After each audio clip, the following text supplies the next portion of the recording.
Are you thinking of moving to Wichita but don't want to live right in the city? Today I'm going to discuss the suburbs surrounding Wichita.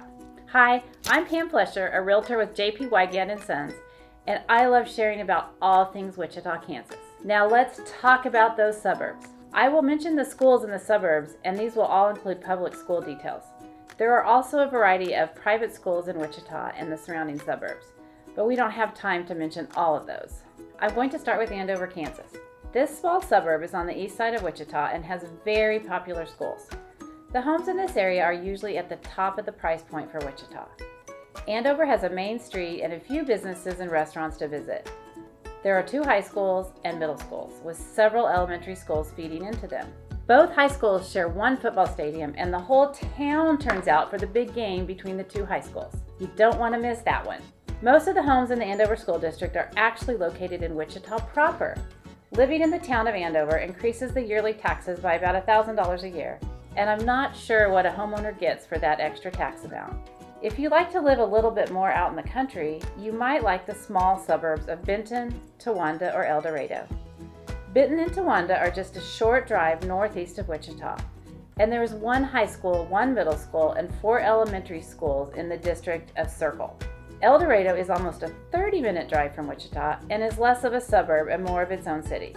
The town of El Dorado has 1 high school, 1 middle school, and 3 elementary schools.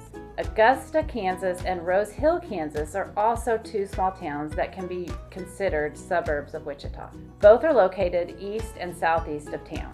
Augusta is the larger of the 2, with a high school, middle school, and 3 elementary schools, where Rose Hill just has 1 high school, 1 middle school, and an elementary school.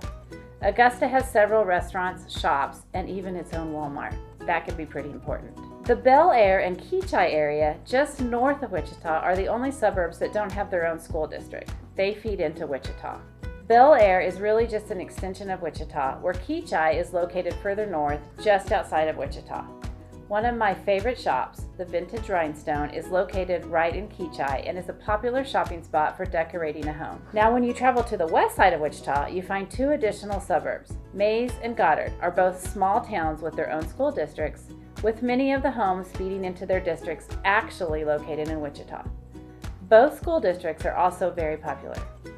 Goddard is straight west, and Highway 54 goes straight through the town. When I was a kid, Goddard, Kansas seemed so far away when we visited relatives there, but really it's just a short drive. There are several shops and restaurants located right in Goddard. The Goddard School District has 2 high schools, 2 middle schools, and 5 elementary schools. The town of Maize is in the northwest part of Wichita and connects directly with it. It doesn't really seem like its own town. The school district has 2 high schools, 2 middle schools, and 4 large elementary schools. There are also other small towns west of Wichita, including Clearwater, Cheney, Garden Plain, Andale, and Colwich that all have small separate school districts too. As you can see, there are a lot of school districts surrounding Wichita. One last suburb that is really more of a city is Derby, Kansas.